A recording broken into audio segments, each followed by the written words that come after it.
سبحان اللہ سبحان اللہ الحمد للہ رب العالمین والعاقبۃ للمتقین والصلاة والسلام علی سید الانبیاء والمرسلین وعلى آلہ واصحابہ الطیبین الطاہرین اما بعد فاعوذ باللہ من الشیطان الرجیم بسم اللہ الرحمن الرحیم لقد من اللہ علی المؤمنین اذ بعث فیہم رسولا صدق اللہ العظیم قابل قدر علماء ذوی الاحترام و حاضرین جشن عید میلاد النبی صلی اللہ علیہ وسلم، السلام علیکم ورحمۃ اللہ وبرکاتہ۔ میرے پیارے آقا صلی اللہ تعالی علیہ وسلم کے پیارے دیوانوں، آیہ کریمہ کی جس حصے کی تلاوت کا میں نے شرف حاصل کیا اس سے متعلق کچھ معروضات پیش کرنے سے پہلے بارگاہ رسالت مآب صلی اللہ تعالی علیہ وسلم میں جس طریقے سے میں پڑھاؤں اسی طریقے سے عقیدت و محبت میں ڈوب کر بآواز بلند درود و سلام کا نذرانہ پیش کرنے کی سعادت حاصل کریں۔ الصلاۃ والسلام علیک یا رسول اللہ، الصلاۃ والسلام علیک یا حبیب اللہ، الصلاۃ والسلام علیک یا نبی اللہ، الصلاۃ والسلام علیک یا نور اللہ، وعلی آلک و اصحابک یا حبیب اللہ،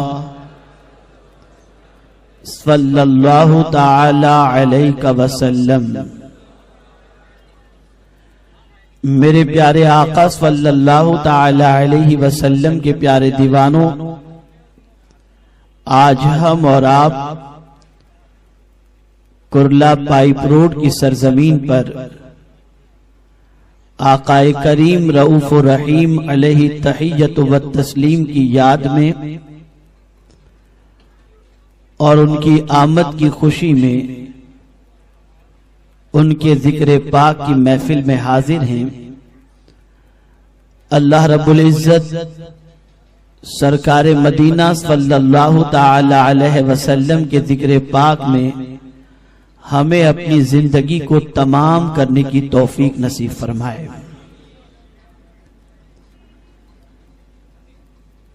بہت اچھی بات مجھ سے پیشتر ناظم اجلاس نے فرمائی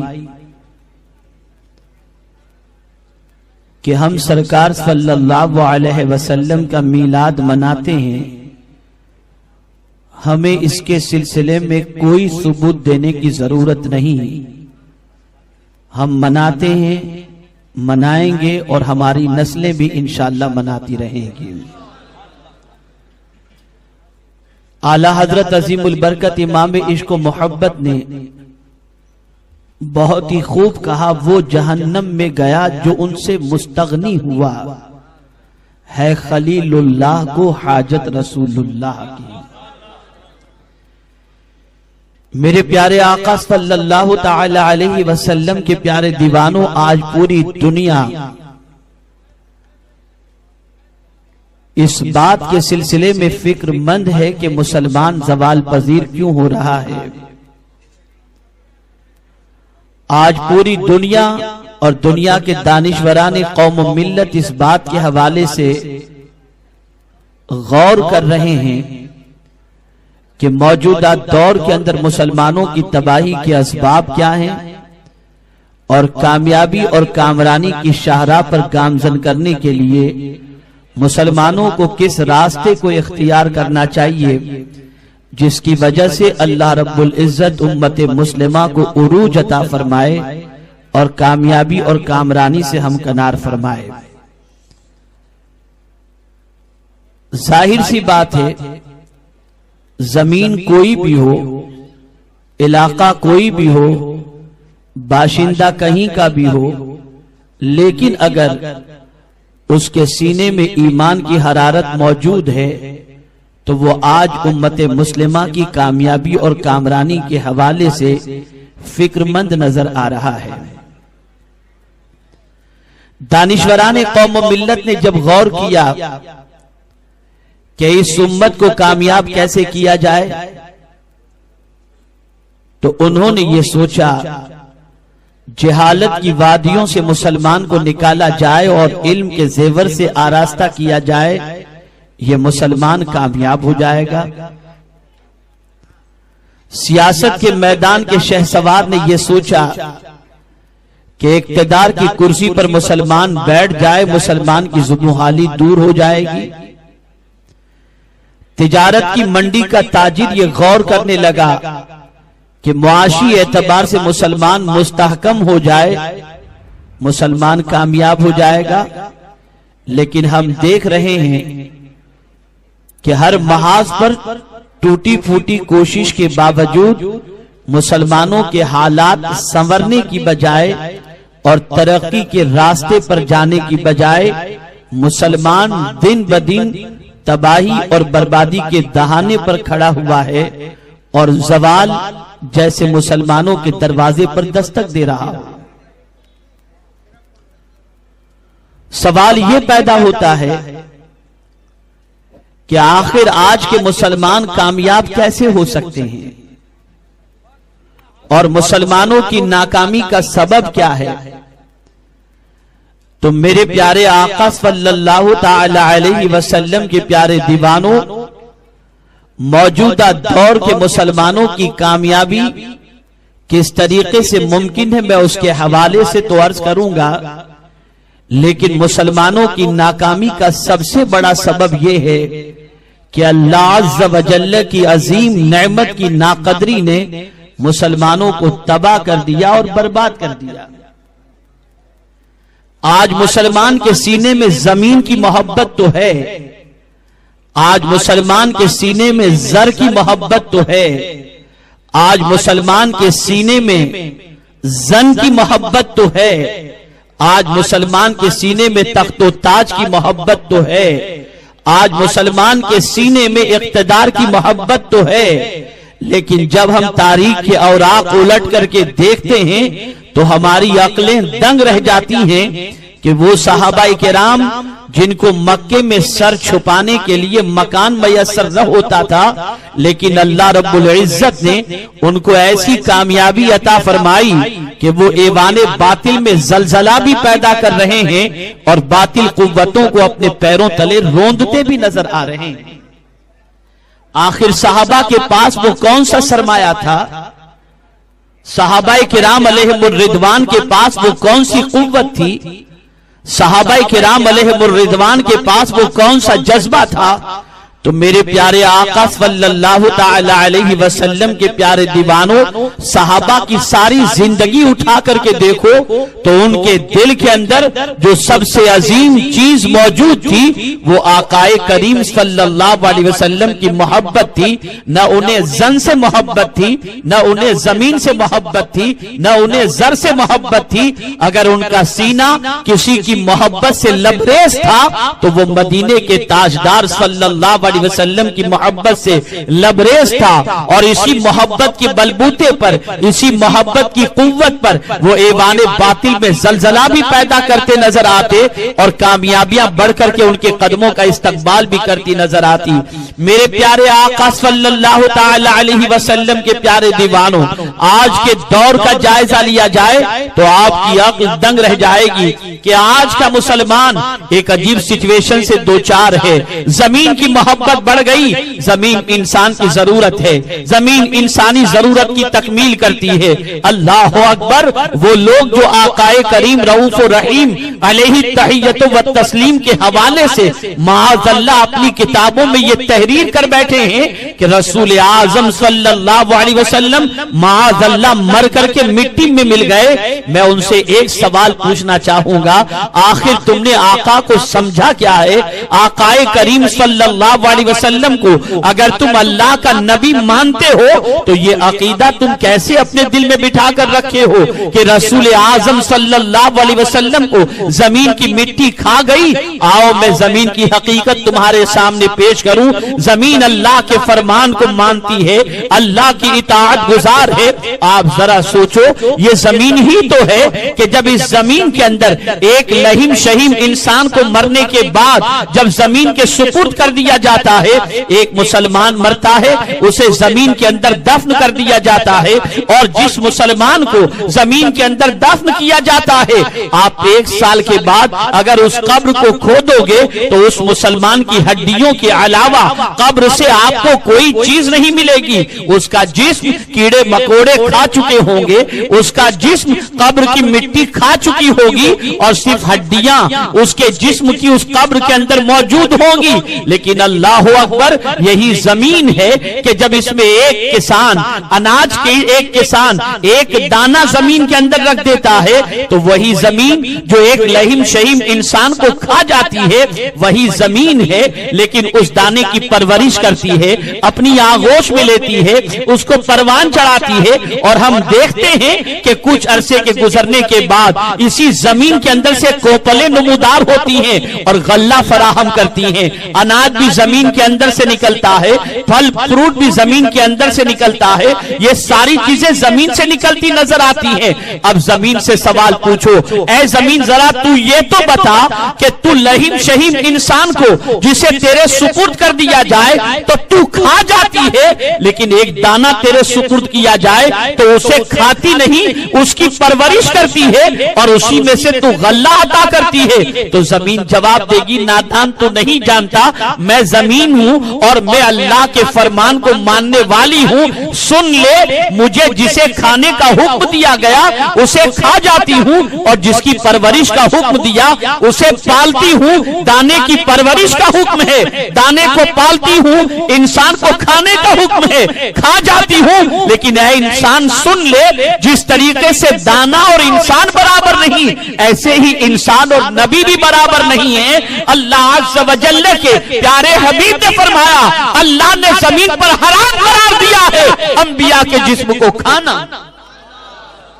آپ کی سمجھ میں یہ بات تو آ جاتی ہے کہ زمین دانے کو سنبھالتی ہے, لیکن یہ بات سمجھ میں کیوں نہیں آتی کہ نبی اس دنیا سے تشریف لے جانے کے بعد حیات ہیں, زندہ ہیں. اے رسول اعظم صلی اللہ تعالی علیہ وسلم کے پیارے دیوانوں, یہ بات اچھی طریقے سے ذہن میں رکھو, آقائے کریم صلی اللہ علیہ وسلم کو اللہ رب العزت نے حیات النبی بنا کر کے بھیجا ہے. اگر آپ حیات کے منکر ہو تو پھر مجھے بتاؤ کہ مدینہ منورہ میں جب حاضری کے لیے جاتے ہو تو سنہری جالیوں کے سامنے کون سا درود پڑھتے ہو؟ یہی تو کہتے ہو, السلام علیکہ ایھا النبی, الصلاۃ والسلام علیکہ یا رسول اللہ. میں تم سے پوچھتا ہوں, یا کا صیغہ استعمال یا حرف ندا ہے, اس کا استعمال حاضر کے لیے ہوتا ہے.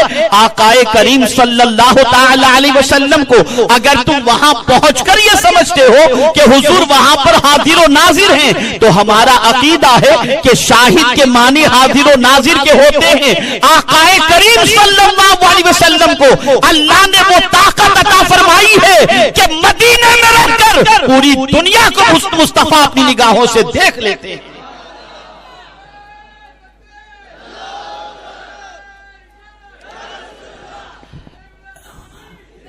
اے رسول اعظم صلی اللہ تعالی علیہ وسلم کے پیارے دیوانوں، آپ ذرا سوچو نگاہ مصطفیٰ جان رحمت صلی اللہ علیہ وسلم کا عالم کیا ہے۔ آقا کریم صلی اللہ علیہ وسلم فرماتے ہیں میں جس طریقے سے آگے دیکھتا ہوں اسی طریقے سے پیچھے بھی دیکھتا ہوں۔ یہ حضور کی حدیث ہے، تم اس کا انکار نہیں کر سکتے۔ اور سنو میرے پیارے آقا صلی اللہ تعالی علیہ وسلم کے پیارے دیوانوں، رب قدیر جل جلالہ نے بہت ساری نعمتیں ہمیں عطا فرمائی۔ ان نعمتوں کو عطا کر کے اللہ نے احسان نہیں جتایا، لیکن اپنے محبوب کو عطا فرمایا تو ارشاد فرمایا لقد من اللہ علی المؤمنین اذ بعث فیہم رسولا۔ اللہ نے مومنوں پر احسان فرمایا جب ان میں عظمت والے رسول کو مبعوث فرمایا۔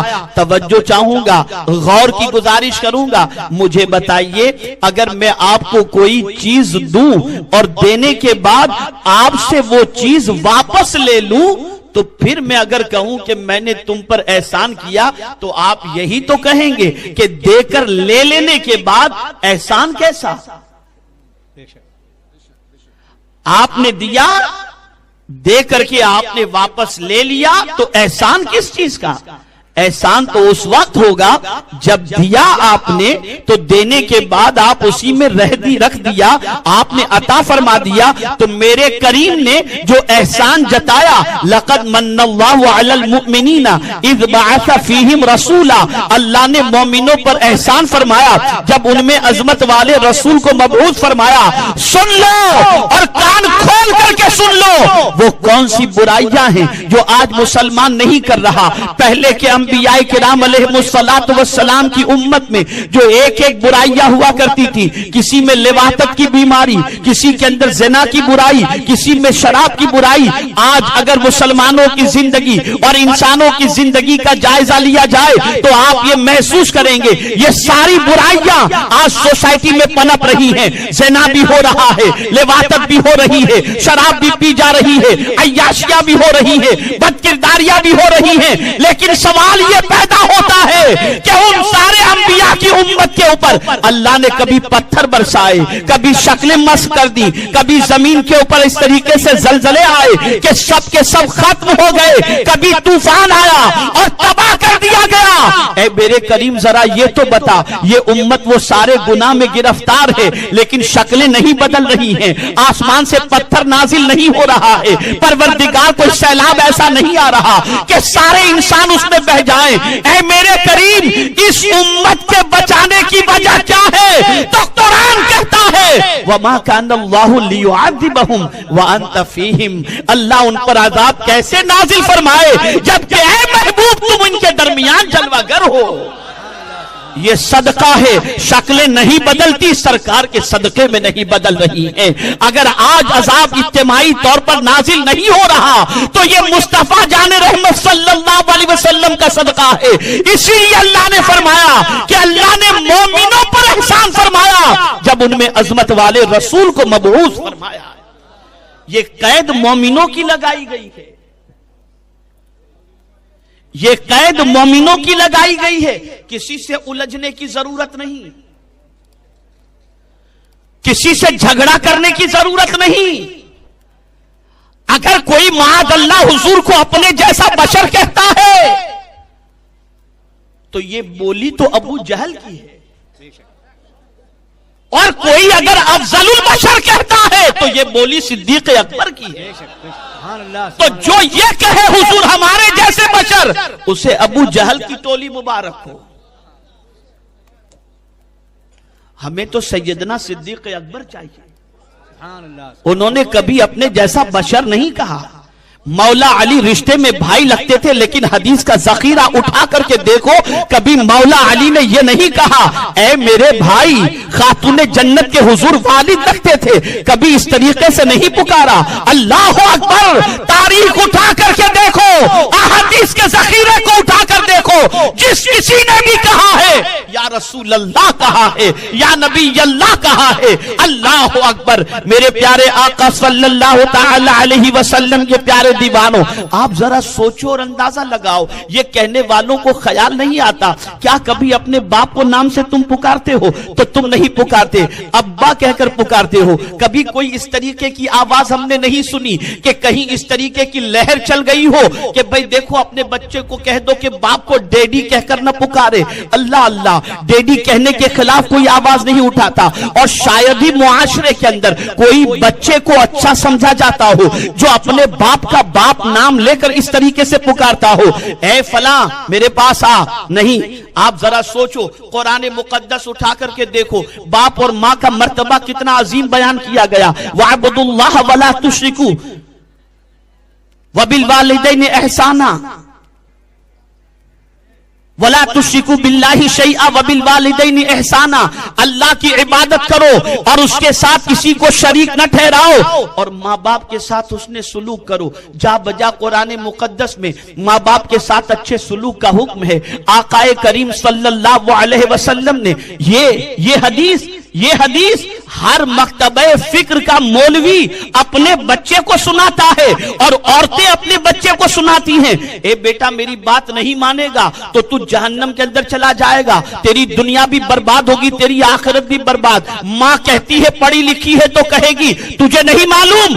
آقا کریم نے فرمایا الجنت تحت اقدام الامہات, جنت ماں کے قدموں کے نیچے ہے. تو نے ماں کے قدم کو چوم لیا تو جنت کی چوکھٹ کو چوم لیا. اللہ اللہ, ماں باپ اپنا مرتبہ بیان کرتے ہیں, ماں باپ اپنے احسان کا تذکرہ کرتے ہیں. ماں کی پوزیشن یہ ہے کہ اپنے بچے کو ماں کہتی ہے. تیری پرورش کے لیے میں نے تیری نجاستیں صاف کی ہیں, تب جا کر کے میں نے تجھے بڑا کیا ہے. باپ کہتا ہے میں نے فٹ پاتھ پر پتھارا لگا کر کے تیری تعلیم اور تیری کفالت کا خیال میں نے کیا ہے. باپ اپنا احسان جتاتا ہے, ماں اپنا احسان جتاتی ہے. لیکن میں حیران ہوں, اسی ماں باپ کے ادب کا بھی قرآن تعلیم دے رہا ہے, ان کے ادب کی تعلیم دے رہا ہے. قرآن کہتا ہے اللہ اللہ ولا تقل لہما اف ولا تنہرہما, ماں باپ کو اف بھی نہ کہو, انہیں جھڑکو بھی نہیں. میں حیران ہوں, ماں باپ کا ادب قرآن سکھا رہا ہے, ماں باپ کے احترام کی تعلیم قرآن دے رہا ہے. لیکن جب میں قرآن کی اس آیت پر پہنچتا ہوں تو میری عقل دنگ رہ جاتی ہے. اللہ فرماتا ہے قل ان کان آباؤکم وابناؤکم واخوانکم وازواجکم وعشیرتکم واموال اقترفتموها وتجارۃ تخشون کسادها ومساکن ترضونها احب الیکم من اللہ ورسولہ وجہاد فی سبیلہ فتربصوا حتی یاتی اللہ بامرہ واللہ لا یہدی القوم الفاسقین. اے میرے محبوب فرما دو, جب تک تمہارے باپ سے زیادہ, تمہاری اولاد سے زیادہ, تمہارے بیٹوں سے زیادہ, مال سے زیادہ, بیوی سے زیادہ, رشتہ دار سے زیادہ, مال سے زیادہ, مکان سے زیادہ, جب تک اللہ اور اس کے رسول سے محبت نہیں کرو گے, انتظار کرو اللہ کے کسی عذاب کا.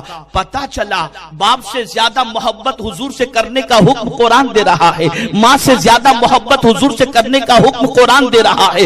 اب میں سوال پوچھنا چاہتا ہوں, نادانوں, باپ کا ادب تو یہ ہے کہ انہیں اف بھی نہ کہو, ماں کا ادب تو یہ ہے کہ انہیں اف بھی نہ کہو, اور ماں باپ سے زیادہ جس رسول سے محبت کرنی ہے اس رسول کو اپنے جیسا کہو گے, اس رسول کو غیب کا علم نہیں یہ کہو گے, اس رسول کو حاضر و ناظر نہیں ہے یہ کہو گے. اے نادانو سن لو, باپ کا گستاخ جس طرح سے عذاب میں گرفتار ہوگا, ماں کا گستاخ عذاب میں گرفتار ہوگا, اس سے کئی گنا زیادہ حضور کا گستاخ دنیا میں بھی عذاب اور آخرت میں بھی عذاب کا گرفتار ہو. نعرہ تکبیر, نعرہ رسالت, حضرت علامہ مولانا شاکر صاحب قبلہ, جشن عید میلاد النبی, نعرہ تکبیر.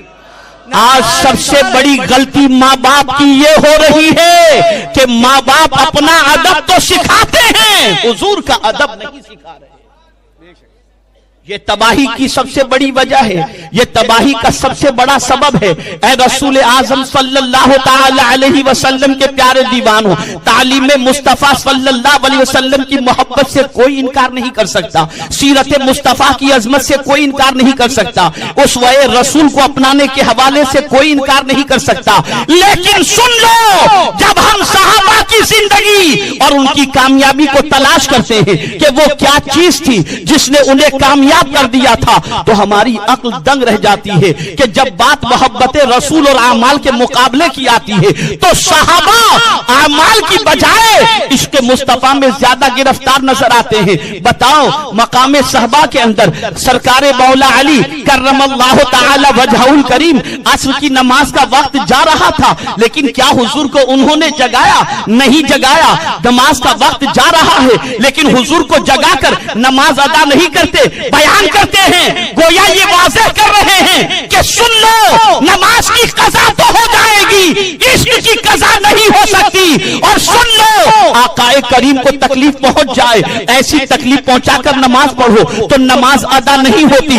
اس لیے پروردگار کے پیارے محبوب کی محبت میں جب انہوں نے سورج کو غروب ہونے دیا تو محبوب نے بھی سورج کو پلٹا کر بتا دیا، علی سن لے، تو نے میری محبت کے اندر اور میری اطاعت کے اندر یہ قربانی دی ہے، تیری نماز قضا نہیں ہوگی، سورج کو پلٹا دیتا ہوں، نماز ادا کر لے۔ اور میں سمجھتا ہوں دنیا کو سرکار نے یہ باور کرا دیا، اے میرے غلاموں سن لو، میری محبت اگر تمہارے سینے میں ہے تو تمہارے لیے ہر پریشانی کا علاج میری بارگاہ سے مل جائے۔ بے شک بے شک حق۔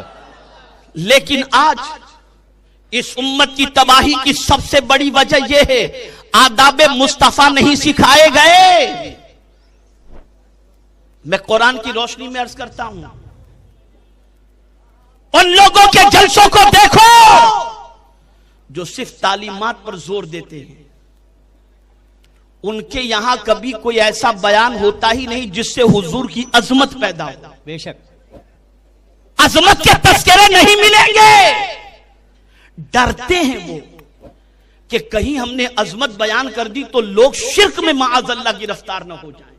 میں قرآن کی روشنی میں عرض کرتا ہوں، یہ سوچ یہودیوں کی تو ہو سکتی ہے، مسلمان کی نہیں۔ بے شک بے شک۔ قرآن مقدس میں اللہ رب العزت نے ارشاد فرمایا، وَلَا تَلْبِسُوا الْحَقَّ بِالْبَاطِلِ وَتَكْتُمُوا الْحَقَّ وَأَنْتُمْ تَعْلَمُونَ۔ حق اور باطل کو نہ ملاؤ اور حق نہ چھپاؤ جو تم جانتے ہو۔ پہلے پارے کی آیت ہے، اٹھا کر اپنے گھروں میں جا کر کے ترجمہ بھی پڑھ لو اور تفسیر بھی دیکھ لو۔ یہ جو قرآن میں کہا گیا وَتَكْتُمُوا الْحَقَّ، حق نہ چھپاؤ، اس حق سے کیا مراد ہے؟ اس حق سے کیا مراد ہے؟ تو مفسرین فرماتے ہیں کہ یہودی علماء حضور صلی اللہ تعالی علیہ وسلم کی عظمت کو جانتے تھے، آپ کی شان کو جانتے تھے، آپ کے مرتبے کو جانتے تھے، لیکن وہ لوگوں میں اس کا تذکرہ نہیں کرتے تھے۔ کیوں نہیں کرتے تھے؟ اس لیے نہیں کرتے تھے کہ اگر حضور کی عظمت کا تذکرہ کر دیا جائے گا تو لوگ حضور کی محبت میں گرفتار ہو جائیں گے، اس لیے وہ اس حق کو چھپاتے تھے۔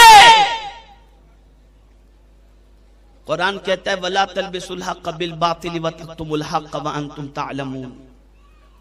حق اور باطل کو نہ ملاؤ اور حق نہ چھپاؤ۔ یہاں سے یہ بات سمجھ میں آئی کہ حضور صلی اللہ علیہ وسلم کی عظمت کو چھپانا یہ یہودیوں کا طریقہ ہے، اور حضور کی عظمت کو بیان کرنا یہ رب کی سنت مبارکہ ہے۔ حضور کے مرتبے کا تذکرہ کرنا یہ حضور صلی اللہ علیہ وسلم کے رب کی سنت مبارکہ ہے۔ میرے پیارے آقا صلی اللہ تعالی علیہ وسلم کے پیارے دیوانوں، آئیے میں اور آگے آپ کو بتاؤں منافق کے سلسلے میں قرآن کی جو آیتیں نازل ہوئی، ان آیتوں میں سے پہلے پارے کی ایک دو آیت میں آپ کے سامنے پیش کروں. قرآن کہتا ہے فی قلوبہم مرض فزادہم اللہ مرضا وَلَهُمْ عَذَابٌ عَلِيمٌ بِمَا كَانُوا يَكْذِبُونَ. ان کے دل میں مرض ہے، بیماری ہے. کس کے دل میں؟ توجہ چاہوں گا، منافق کے دل میں بیماری ہے، مرض ہے. کیا ہارٹ اٹیک کے بڑی مریض ہیں دل کے؟ کیا مرض ہے ان کو؟ کیا بیماری ہے ان کو؟ تو سنو، مفسرین فرماتے ہیں کہ منافقین کے دل میں جو مرض تھا وہ یہ تھا شک کا مرض، ڈاؤٹ کا مرض. اور شک اور ڈاؤٹ کس اعتبار سے، کس چیز میں وہ شک کرتے تھے؟ تو منافقین کو شک یہ تھا کہ پتہ نہیں یہ قرآن اللہ کی کتاب ہے بھی یا نہیں. منافقین کو یہ شک تھا اور شک کی بیماری میں گرفتار تھے کہ پتہ نہیں حضور صلی اللہ علیہ وسلم اللہ کے آخری نبی ہیں یا نہیں. یہ شک تھا. مفسرین فرماتے ہیں منافقین اس شک میں گرفتار تھے. قرآن اور صاحب قرآن صلی اللہ علیہ وسلم کے سلسلے میں منافقین کے سینے میں شک تھا، یہ مرض تھا ان کو. تو اللہ نے فرمایا فزادہم اللہ مرضا، اللہ نے ان کا مرض اور بڑھا دیا، ان کی بیماری اور بڑھا دی. کیسے بڑھا دی؟ تو اللہ اپنے محبوب پر آیتوں کی آیتیں نازل کرتا اور محبوب کی شان پر شان بیان کرتا چلا جاتا. اس سے وہ منافق کڑتا، منافق جلتا، اس کی بیماری جو ہے وہ بڑھتی چلی جاتی. اور جب منافقین لوگوں میں شک پیدا کرتے تو ان منافقین سے کہا گیا وَإِذَا قِيلَ لَهُمْ لَا تُفْسِدُوا فِي الْأَرْضِ، یہ زمین پر تم فساد پیدا مت کرو. یہ کیوں اس قسم کی بات کرتے ہو؟ حضور کے سلسلے میں گستاخی کیوں کرتے ہو؟ قرآن کے سلسلے میں بکواس کیوں کرتے ہو؟ آج بھی تو ایسا ہوتا ہے نا. ان سے کہا جاتا ہے کہ ہم جو کچھ کر رہے ہیں وہ اللہ عز و جل اور اس کے حبیب صلی اللہ علیہ وسلم کے فرمان کے خلاف نہیں ہے، عین مطابق ہے. تو پھر یہ اعتراض کرتے ہیں، کہتے ہیں بھئی ہم تو اصلاح کر رہے ہیں، ہم روک رہے ہیں تو اصلاح کر رہے ہیں، ہم کریکشن کر رہے ہیں. آج بھی وہ لوگ ایسا ہی کہتے ہیں جو منافق اس زمانے میں کہتے تھے وَإِذَا قِيلَ لَهُمْ لَا تُفْسِدُوا فِي الْأَرْضِ. جب ان سے کہا گیا کہ تم زمین پر فساد مت کرو تو کہتے قَالُوا إِنَّمَا نَحْنُ مُصْلِحُونَ، ہم تو اصلاح کرنے والے ہیں، کریکشن کرنے والے ہیں. اب یہاں سے یہ بات سمجھ میں آئی، ذات رسالت مآب صلی اللہ علیہ وسلم میں کسی مسلمان کے سینے میں شک پیدا کرنا یہ مومن کی علامت نہیں، منافق کی علامت ہے. یہ میں نہیں کہتا، قرآن کہہ رہا ہے، یہ منافق کی علامت ہے. اور منافق کا ٹھکانہ کیا ہے؟ تو قرآن کہتا ہے ان المنافقین فی الدرک الاسفل من النار، جہنم کے سب سے نچلے طبقے کے اندر منافق رہیں گے. میں آپ سے پوچھنا چاہتا ہوں کیا ذات رسالت مآب صلی اللہ علیہ وسلم سے متعلق شک پیدا نہیں کیا جاتا؟ جس چیز کو نبی سے نسبت ہو جائے اس میں ڈاؤٹ کریٹ کیا جاتا ہے. ارے یہ بتاؤ اذان سے پہلے درود شریف کہاں سے آیا؟ کیا حضور کے زمانے میں یہ تھا؟ میں تم سے پوچھتا ہوں ذرا بتاؤ حضور صلی اللہ علیہ وسلم کے زمانے میں بخاری تھی؟ میں تم سے سوال پوچھتا ہوں، حضور صلی اللہ علیہ وسلم نے جو قرآن مقدس ہمیں عطا کیا، وہ قرآن مقدس جو آج کتابی شکل میں ہمارے پاس موجود ہے، ایسا عطا کیا تھا؟ ارے قرآن کو جمع کس نے کیا؟ آیتیں بکھری ہوئی تھی، صحابہ کے پاس موجود تھی، صحابہ نے اسے جمع کیا. اور پھر قرآن مقدس ایک مصحف کی شکل کے اندر آیا، اور حد تو یہ ہے کہ قرآن مقدس پر اعراب لگے ہوئے نہیں تھے۔ حجاج بن یوسف نے قرآن مقدس پر اعراب لگایا۔ اب آپ یہ کہیں گے کہ بھئی دیکھو معاملہ یہ ہے کہ یہ دین کے سلسلے میں مدد کی بات ہے، اعراب لگانے سے لوگوں کا فائدہ ہو گیا، جمع کرنے سے قرآن سے فائدہ ہو گیا، بخاری شریف سے سرکار کی حدیثیں لوگوں تک پہنچی۔ ارے نادانو ذرا یہ تو بتاؤ، آج گانوں کا سسٹم بڑھ چکا ہے، آج پکچر کا سسٹم بڑھ چکا ہے، آج بد کرداریوں کا سسٹم بڑھ چکا ہے، وہ کون سی چیز ہے جس کا مسلمانوں سے اگر تعلق قائم ہو جائے، اور وہ کون سی چیز ہے جس سے مسلمانوں کا تعلق مضبوط ہو جائے تو ان برائیوں سے بچ جائے گا؟ تو سنو، جو گانے کے عادی ہیں، اگر درود شریف کی کسی کی عادت بن گئی وہ گانے سے بچ جائے گا، درود مصطفیٰ سے قریب کر دے گا، سیرت مصطفیٰ سے حضور کی محبت اس کے دل میں پیدا ہوگی، عظمت مصطفیٰ سے حضور کی محبت پیدا ہوگی۔ ایک سوال سے پوچھتا ہوں، جتنے بندے یہاں پر اس وقت موجود ہیں، اگر یہ اس وقت محفل منعقد نہ کی جاتی تو مجھے نہیں معلوم کہاں یہ بیٹھے ہوتے۔ جتنی دیر یہاں بیٹھے ہیں اللہ کا ذکر ہی تو سن رہے ہیں، مصطفیٰ پیارے کا ذکر ہی تو سن رہے ہیں۔ ذرا بتاؤ ان محفلوں سے نقصان کیا ہے؟ جب تک یہ یہاں بیٹھیں گے اللہ کی رحمتوں کا نزول ہوگا، اور یہی محفل دنیا اور آخرت میں ان کی کامیابی کی ضمانت بن جائے گی۔ اے رسول اعظم صلی اللہ تعالی علیہ وسلم کے دیوانوں، درود شریف میں شک، اذان سے پہلے درود شریف کیوں؟ ارے میں کہتا ہوں اذان نہ تھی، اس سے پہلے بھی درود تھا۔ تم نہ تھے، ہم نہ تھے۔ ان اللہ و ملائکتہ، بے شک اللہ اور اس کے فرشتے، یصلون علی النبی، رحمتیں نازل فرماتے اپنے محبوب اللہ عز و جل کے نبی پر صلی اللہ علیہ وسلم۔ میں پوچھنا چاہتا ہوں، اللہ جب سے ہے، ہمیشہ سے ہے، ہمیشہ رہے گا، تو پتہ یہ چلا ہمیشہ سے حضور پر درود پڑھا جا رہا ہے، بھیجا جا رہا ہے، اور ہمیشہ حضور پر درود بھیجا جاتا رہے۔ تمہیں درود پر اعتراض؟ درود پر اعتراض؟ کیسے مسلمان ہو؟ کیسے کلمہ پڑھنے والے ہو؟ کیسے نبی کی محبت کی بات کرنے والے ہو؟ آقا پر درود پڑھا جائے تو تمہیں تکلیف، آقا پر سلام پڑھا جائے تو تمہیں تکلیف۔ ارے نادانوں، کیا تمہیں اتنا بھی خیال نہیں کہ آپس میں ایک دوسرے کو سلام کرو تو محبت بڑھتی ہے، تو تم ایک دوسرے انسان کو سلام کرو تو محبت بڑھتی ہے؟ نبی پر سلام پیش کرو گے تو نبی سے محبت نہیں بڑھے گی؟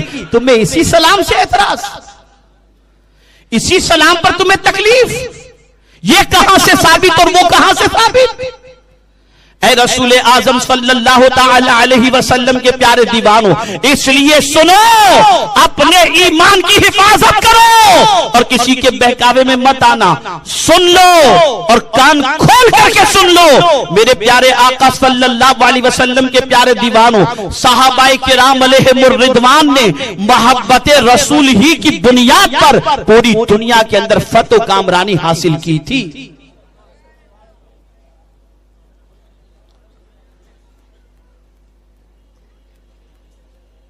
صدیق اکبر رضی اللہ تعالی عنہ سے زیادہ کوئی اسلام سمجھنے والا؟ ان سے پوچھا گیا کہ تمہیں کیا چیزیں محبوب ہیں؟ تو فرماتے النظر الی وجہ رسول اللہ، آقا کے چہرے کو دیکھنا مجھے سب سے زیادہ محبوب ہے۔ ذرا بتاؤ، اور پھر سن لو، نماز پڑھتے ہو اللہ کے لیے، روزہ رکھتے ہو اللہ کے لیے، حج کرتے ہو اللہ کے لیے، زکات دیتے ہو اللہ کے لیے، لیکن اللہ اکبر، میرا پروردگار ارشاد فرماتا ہے یا ایھا الذین آمنوا لا ترفعوا اصواتکم فوق صوت النبی ولا تجہروا له بالقول کجہر بعضکم لبعض ان تحبط اعمالکم وانتم لا تشعرون۔ اے ایمان والو، نبی کی آواز پر اپنی آواز کو بلند نہ کرو، نبی کو اس طرح سے نہ پکارو جس طرح آپس میں ایک دوسرے کو پکارتے ہو۔ میں سوال پوچھنا چاہتا ہوں، مجھے کوئی بتائے کہ اللہ نے کعبے کا ادب بتایا ہو یا مسجد کا ادب بتایا ہو، لیکن اپنے گھر کا ادب تو نہیں، اپنے محبوب کے در کا ادب قرآن نے ضرور بتایا ہے۔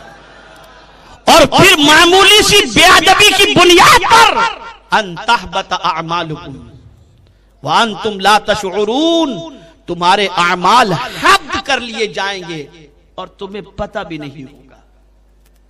مولا عمل تو تیرے لیے تھا، نماز تیرے لیے تھی، روزہ تیرے لیے تھا، حج تیرے لیے تھا، زکات تیرے لیے تھی، تلاوت تیری خوشی کے لیے تھی، یہ سب کچھ تو تیرے لیے کیا، اور تیرے نبی کی آواز پر آواز بلند ہو گئی تو زندگی کا سارا عمل کا سرمایہ ختم۔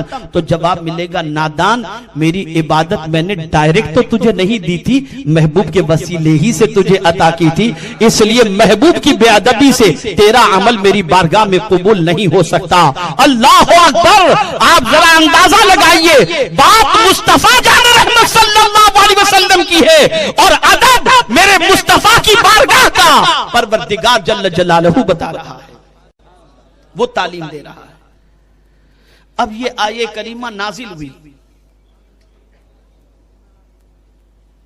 جا کر کے دیکھ لیں، ہر مکتبہ فکر کے مولوی اس کی تفسیر اٹھا کر کے دیکھ لیں۔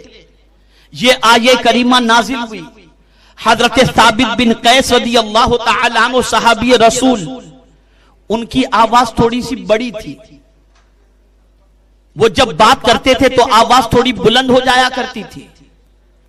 جب یہ آیہ کریمہ نازل ہوئی تو حضرت ثابت بن قیس رضی اللہ تعالیٰ عنہ اپنے گھر میں چھپ گئے، رونے لگے، رو رو کر ان کا برا حال، کھانا چھوٹ گیا، آرام چھوٹ گیا، رو رہے ہیں، خوب گریہزاری کر رہے ہیں۔ آقائے کریم صلی اللہ علیہ وسلم نے حضرت ثابت بن قیس رضی اللہ تعالی عنہ کو مسجد نبوی شریف میں آتا ہوا نہ دیکھا، کچھ دنوں سے غیر حاضر دیکھا، صحابہ سے پوچھا ثابت بن قیس کہاں ہیں؟ صحابہ نے عرض کیا یا رسول اللہ صلی اللہ علیہ وسلم، کچھ دنوں سے حضرت ثابت بن قیس اپنے گھر میں بیٹھے ہوئے ہیں اور رونا ان کا نہیں چھوٹ رہا، کیوں؟ جاؤ صحابی ثابت بن قیس کو بلاؤ۔ حضرت ثابت بن قیس رضی اللہ تعالیٰ عنہ کو سرکار صلی اللہ علیہ وسلم نے بلوا بھیجا، وہ حاضر ہوئے۔ پوچھا اے ثابت بن قیس، اتنے دنوں سے کیوں غیر حاضر تھے؟ عرض کرتے ہیں یا رسول اللہ صلی اللہ علیہ وسلم، میری آواز تھوڑی سی بلند اور بڑی تھی، اور میں جب بھی آپ کے سامنے گفتگو کرتا تو مجھے ایسا محسوس ہوتا ہے کہ میری آواز تھوڑی سی بڑی ہو جاتی تھی۔ اب جب سے یہ آیت نازل ہوئی کہ اے ایمان والو، نبی کی آواز پر اپنی آواز کو بلند نہ کرو ورنہ تمہارے اعمال حبط کر لیے جائیں گے اور تمہیں شعور بھی نہیں ہوگا، تو میں اس لیے رو رہا ہوں کہ میری زندگی کی ساری عبادت ختم، سارا عمل ختم، اس لیے کہ میری آواز آپ کی آواز سے بڑی ہو جاتی تھی، اس لیے میری زندگی کا سارا سرمایہ ختم ہو گیا۔ آقائے کریم صلی اللہ علیہ وسلم نے ارشاد فرمایا اے ثابت بن قیس، تیرا کچھ نہیں بگڑا ہے، تیری تو کوئی گستاخی کی نیت سے تو نہیں کر رہا تھا، تیرا یہ معاملہ تھا اے ثابت بن قیس کہ تیری قدرتی آواز بلند تھی۔ اب سنو حضور کیا فرماتے ہیں، جو لمبے لمبے بورڈ لگا کر کے رکھے اور کہتے ہیں حضور کو غیب کا علم نہیں تھا، اس آیت کریمہ کا شان نزول پڑھ لو۔ حضرت ثابت بن قیس سے حضور فرماتے ہیں اے ثابت بن قیس، کیا تو چاہتا ہے کہ اللہ تجھے جنت میں داخل فرمائے؟ اب ثابت بن قیس یہ نہیں کہتے حضور آپ کو کیسے معلوم، ابھی میں زندہ ہوں اور مجھے آپ جنت کی بشارت عطا فرماتے ہیں۔ آقائے کریم صلی اللہ علیہ وسلم نے ان کی جنت کی بشارت عطا فرمائی اور مولا نے اپنے محبوب کی زبان سے نکلی ہوئی بات کی بنیاد پر حضرت ثابت بن قیس کو جنت کا حقدار بنا دیا۔ جشن عید میلاد النبی، سبحان اللہ سبحان اللہ۔ میرے پیارے آقا صلی اللہ تعالی علیہ وسلم کے پیارے دیوانوں، علم غیب کا اللہ نے اپنے محبوب صلی اللہ علیہ وسلم کو عطا فرمایا۔ ارے بھائی اتنا تو بتاؤ، ایک سوال پوچھوں اس کا جواب دو۔ کیا تم نے قرآن کو اترتا دیکھا ہے؟ کیا تم نے جنت کو دیکھی ہے؟ کیا تم نے دوزخ کے حوالے سے دوزخ کو دیکھا ہے؟ کیا تم قبر کے سوال و جواب کے بارے میں کسی مردے سے پوچھے ہو کہ بھئی اندر کیا ہو رہا ہے؟ یا کوئی تم نے وہاں پر ٹی وی فٹ کر کے سی سی ٹی وی لگا کے رکھا ہو کہ کون فرشتہ آ کے سوال پوچھتا ہے اور کیا سوال پوچھتا ہے؟ تمہیں معلوم ہے؟ اب میں تم سے پوچھتا ہوں، تم جنت نہیں دیکھے مان رہے ہو،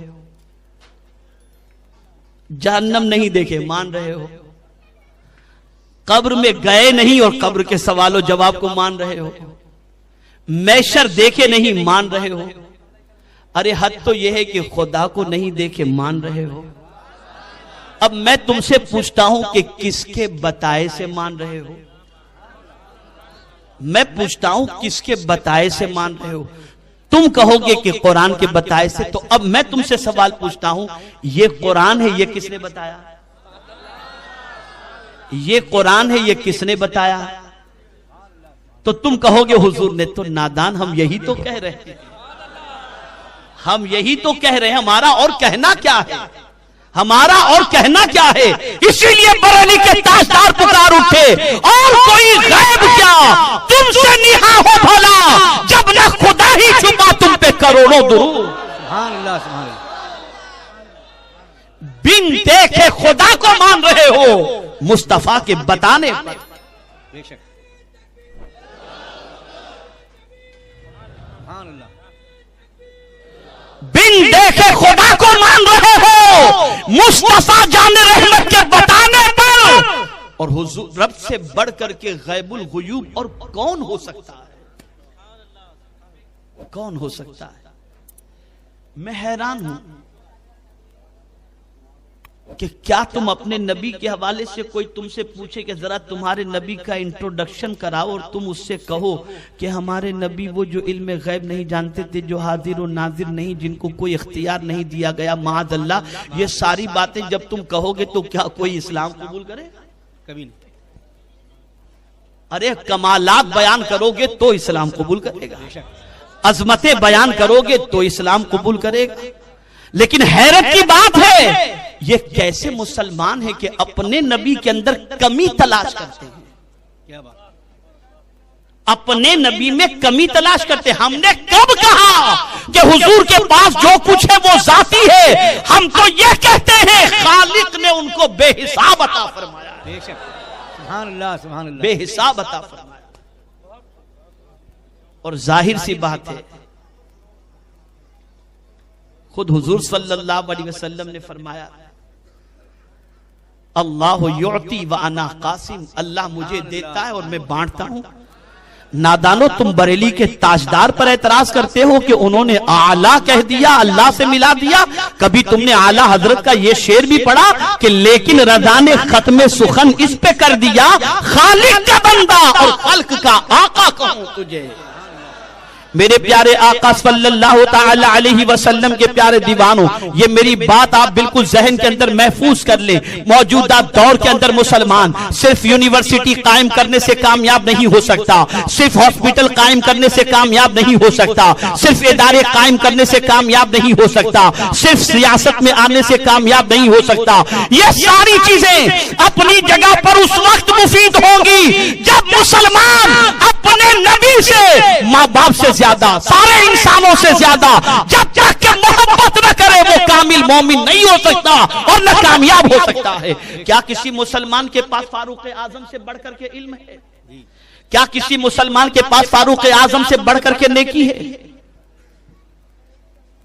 عمر فاروق رضی اللہ تعالی عنہ، جن کی نیکیاں آسمان کے تاروں کے برابر، جن کو حضور صلی اللہ علیہ وسلم نے زمین کا وزیر فرمایا، جنہیں حضور صلی اللہ علیہ وسلم نے یہ فرمایا کہ میرے بعد اگر کوئی نبی ہونا ممکن ہوتا تو وہ عمر فاروق ہوتے، لیکن اسی عمر فاروق رضی اللہ تعالیٰ عنہ سے حضور پوچھتے ہیں، اے عمر تم مجھ سے کتنی محبت کرتے ہو؟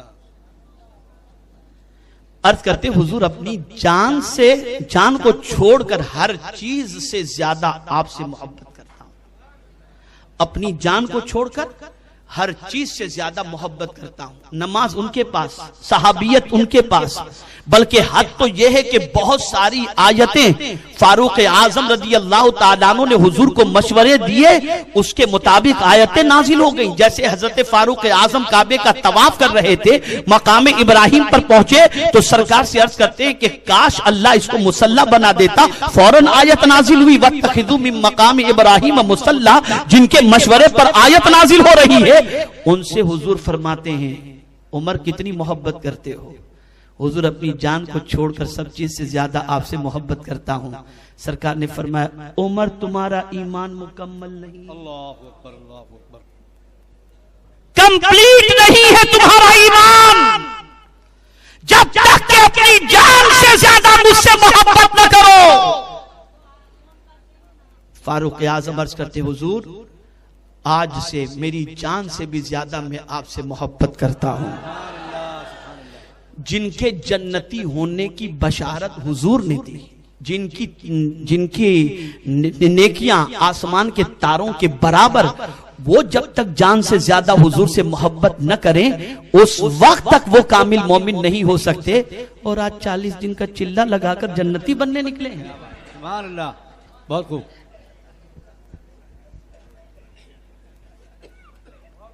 اور پھر یہ معاذ اللہ یہاں پر بورڈ لگاتے ہیں کہ سرکار کسی کو فائدہ نہیں پہنچا سکتے. اور پھر جب اپنے مدرسوں کا جلسہ ہوتا ہے تو یہ حدیث پڑھتے ہیں چندہ دو، ایک حافظ 10 آدمیوں کو جنت میں لے جائے گا. ارے نادان، جس نے حفظ کیا ہے وہ 10 کو جنت میں لے جا سکتا ہے، تو جس پر قرآن نازل ہوا وہ اپنی ساری امت کو جنت میں لے جا سکتا ہے. نعرہ تکبیر، نعرہ رسالت، جشن عید میلاد النبی، حضرت علامہ مولانا شاکر صاحب قبلہ، علماء اہل سنت، مسلک اعلی حضرت. چندہ لینا ہو تو حضور کی حدیث پیش کرو.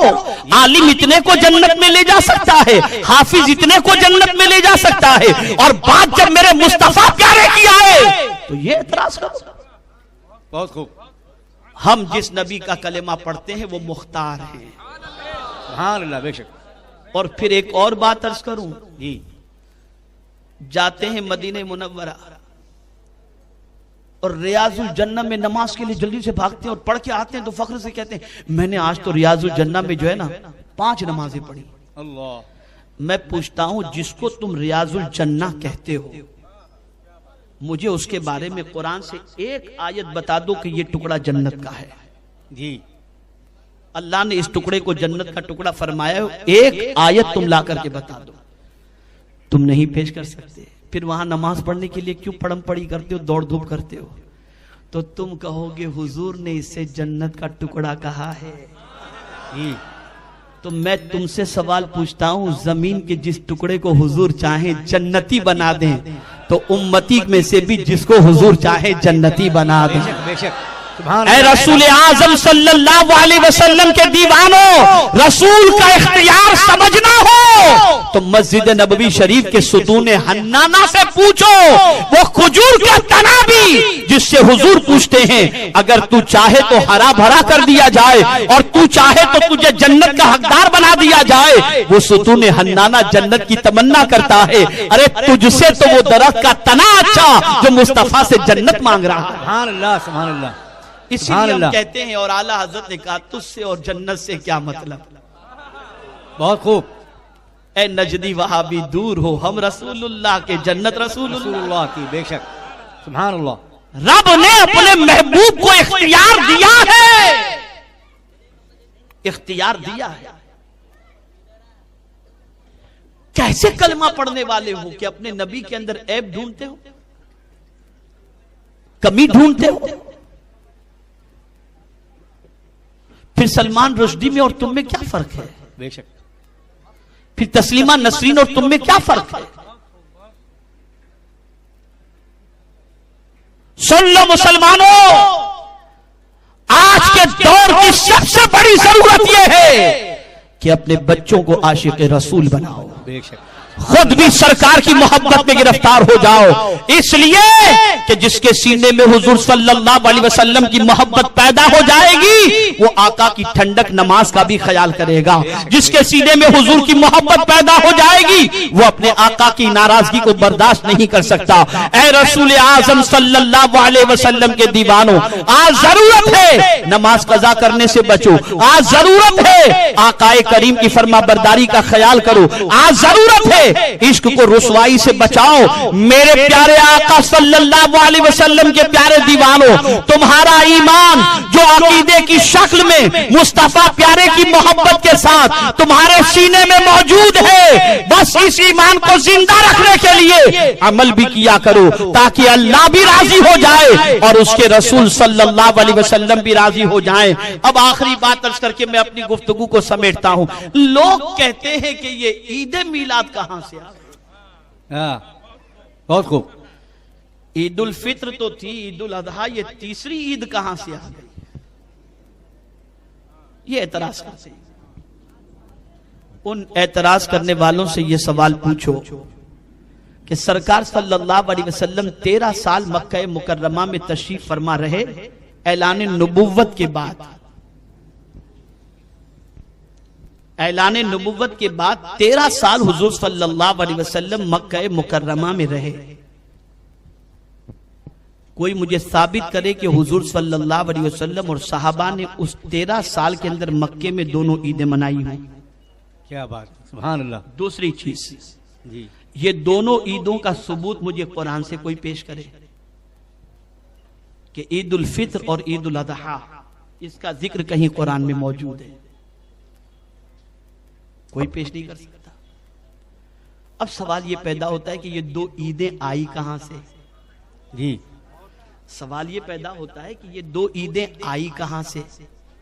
تو سنو، سرکار صلی اللہ علیہ وسلم جب مدینہ منورہ پہنچے تو وہاں حضور صلی اللہ تعالی علیہ وسلم نے لوگوں کو سال میں 2 دن خوشی کے مناتے دیکھے تو سرکار نے فرمایا میرے صحابیوں، آج سے تمہارے لیے بھی سال میں 2 دن عید کے، یکم شوال اور 10 ذی الحجہ میں یہ 2 دن تمہارے لیے عید کے بناتا ہوں۔ سبحان اللہ سبحان اللہ۔ تو حضور کے بنانے سے عید الفطر بنی، بے شک حضور کے بنانے سے عید الاضحیٰ۔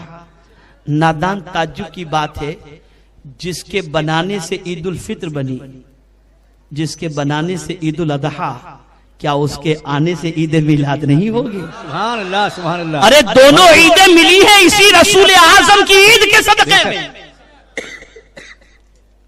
عید میلاد کے صدقے میں دونوں عیدیں ملی۔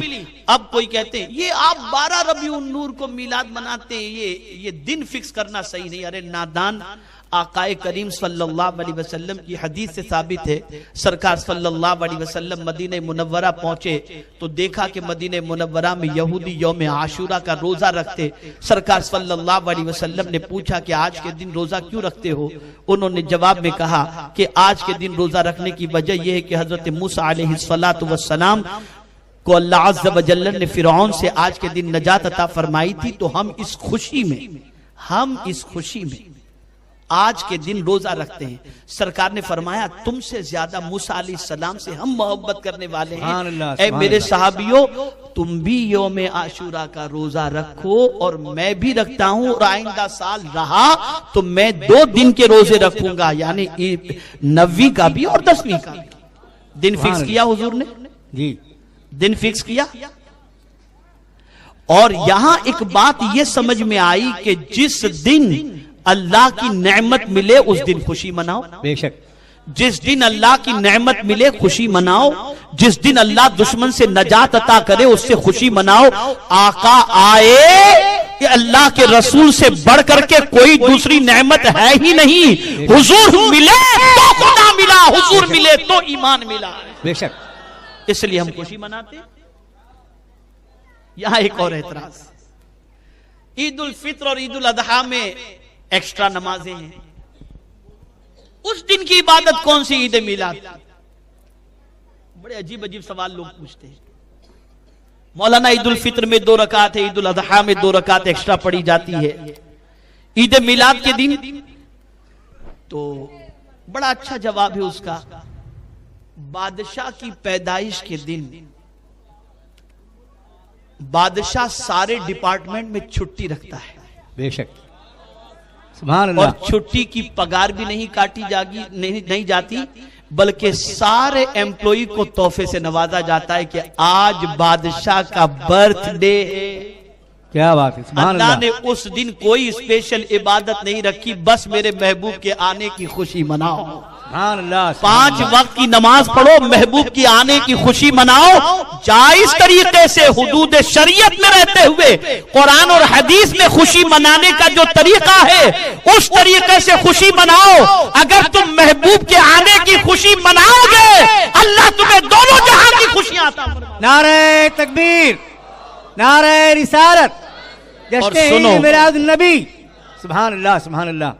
جس سے محبت ہوتی ہے نا اس کے آنے کی خوشی ہوتی ہے. بہت خوب. یہ ایک فلسفہ ہے. آپ کا بیٹا 5 سال تک فورن میں ہو، آپ کا دل اس سے لگا ہوا رہتا ہے. جس دن پتا چلے کہ کل کی فلائٹ سے بچہ آ رہا ہے تو گھر میں خوشی کی عجیب لہر دوڑ جاتی ہے. بے شک. بل کل بچے کے لیے یہ بنائیں گے، کل میرا بچہ آ رہا ہے، کل میرا بچہ آ رہا ہے، کل میرا بچہ آ رہا ہے. یہ کیفیت ہوتی ہے اس لیے کہ بچے سے ماں باپ کو محبت ہوتی ہے، تو بچے کی محبت کی بنیاد پر آنے کی اس کی خوشی ہوتی ہے. یعنی کسی کے آنے کی خوشی منانا یہ محبت کی علامت ہے. بے شک. یہ محبت کی علامت ہے. علامت ہے. اب بچہ آیا اور آپ نے چہرہ پھیر لیا تو بچہ وہیں ڈھیلا پڑ جائے گا. کیا بات ہے ابا مجھ سے ناراض ہیں کیا؟ محبت کی علامت آنے پر خوشی منانا. الحمدللہ سنی صحیح العقیدہ سرکار کے آنے کی خوشی منا کر گویا یہ اعلان کر رہے ہیں کہ ہم آقا سے خوش ہیں. کبھی کمکمے لگا کر، کبھی بینر لگا کر، کبھی جھنڈے لگا کر، کبھی نیاز بنا کر، کبھی کیا، کبھی کس طریقے سے آقا کے آنے کی خوشی مناتے ہیں. اور دوسرے علاقوں میں لائٹ گل، مسجد پہ تالا، اندھیرا، نہ جھنڈا، نہ کوئی ذکر، نہ کوئی چیز. کیوں؟ اس لیے کہ ان کو سچی محبت ہوتی تو آنے کی خوشی مناتے. ہم آنے کی خوشی منا کر یہ اعلان کر رہے ہیں کہ رسول اعظم صلی اللہ علیہ وسلم سے ہمیں محبت ہے، اس لیے کہ جس سے محبت ہوتی ہے اس کے آنے کی خوشی منائی جاتی ہے. بے شک. اس کے آنے کی خوشی منائی جاتی ہے. تو میرے پیارے آقا صلی اللہ تعالی علیہ وسلم کے پیارے دیوانوں، آج کے دور کی سب سے بڑی ضرورت یہ ہے اپنے بچوں کو عاشق رسول بناؤ.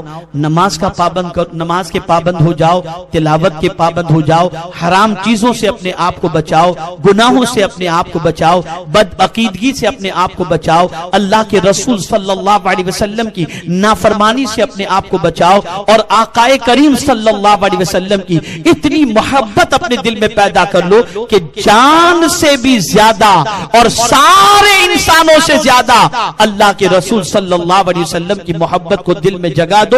اب اس محبت کا فائدہ کیا ہے؟ تو کل بروز قیامت عاشق رسول جب پل صراط پر قدم رکھے گا تو جہنم کے دہکتے ہوئے شعلے کہیں گے اے عاشق رسول جلدی سے پل صراط سے گزر جا، تیرے سینے میں جو محبت رسول کی آگ جل رہی ہے کہیں اس سے میں نہ بجھ جاؤں. اسی کو بریلی کے تاجدار پکار اٹھتے ہیں اے عشق تیرے صدقے جلنے سے چھٹے سستے، جو آگ بجھا دے گی وہ آگ لگائی ہے. الحمدللہ ابھی کل ہی کی بات ہے، کل ایک جگہ بیان ہوا، اس میں حضور صلی اللہ علیہ وسلم کی محبت کی بات ہوئی. آپ کو حیرت ہوگی، ایک شخص فجر کی نماز کے لیے اٹھا، نماز پڑھنی تھی لیکن سستی کا غلبہ تھا. اس نے سوچا یار سو جاؤں بعد میں اٹھوں گا، ابھی 6:15 بجے ہیں، 7:14 تک وقت ہے، بعد میں اٹھوں گا. پھر مان اس کو یہ بات یاد آ گئی میں حضور سے محبت کرتا ہوں اور حضور نے فرمایا میری آنکھوں کی ٹھنڈک نماز میں ہے.